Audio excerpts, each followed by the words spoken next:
Wednesday morning. I've talked about this before, but I'm going to talk about it again. I think it's an appropriate time to discuss it. People probably don't want to hear this, but sometimes I talk about things people don't want to hear. I've entitled this video, "When the Answer is No." You know, a lot of us were spoiled as children, and when we ask our parents for something, it was usually a yes, so I guess so. You know, will you get me this? Yeah, I guess so. Can we go to this place to eat? Yeah, I guess so. Can we do this? Yeah, I guess so. You know, but sometimes when we so no, no, no. Sometimes the answer is no. I remember when I was younger and I would watch Oral Roberts on TV and how he would demand Jesus do something.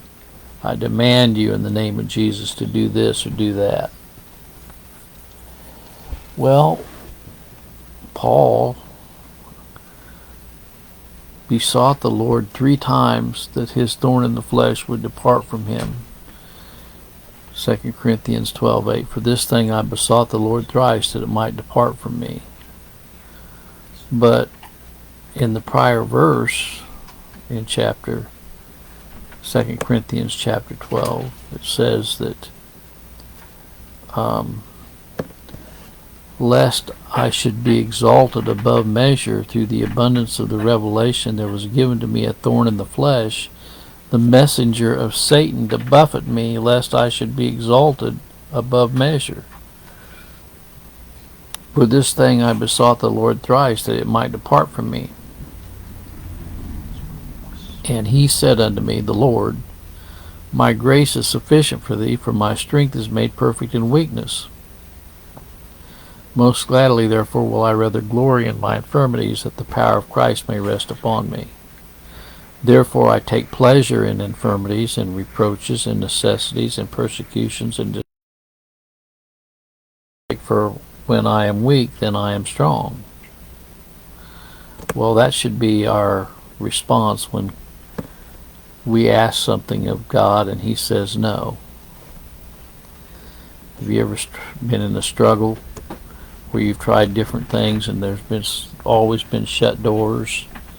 Sometimes the doors are slammed in your face. Sometimes you're given a little bit of hope that God's going to open the door, and then he slams it. Okay. Well, God is in control whether you want to agree with it or not. If you think you can achieve anything by setting goals and posting affirmations up on your refrigerator and all the other garbage that the psycho-cybernetic people want to proclaim, and the Norman Vincent Peales and the Think and Grow Rich people, sometimes the answer is no, right? And we have to be resigned to God's will, not our will. People think they have a free will. You don't have a free will. Everything is predetermined by God, whether you like it or not, even the bounds of our habitation. So you can say anything you want to about your abilities and your education and your investments and your station in life. But when you get a few doors slammed in your face, maybe you'll change your philosophy of life. Maybe you'll agree with what Paul said regarding his request. You know, this thing I besought the Lord thrice, but it might depart from me. And he said to me, my grace is... In other words, he said no. He said, no, I'm not going to heal you of this. You're going to have this thorn in the flesh. Well, why? We all have our thorns in the flesh, whether we want to admit it or not. I know I have mine, and I'm sure you have yours. But the fact is, God has ordained these things.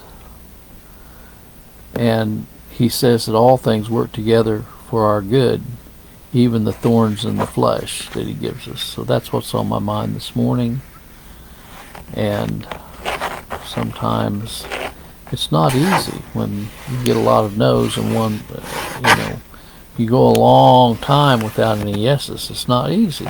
Nobody said it's going to be easy. That song says, it's not an easy road. No, it's not an easy road. God bless.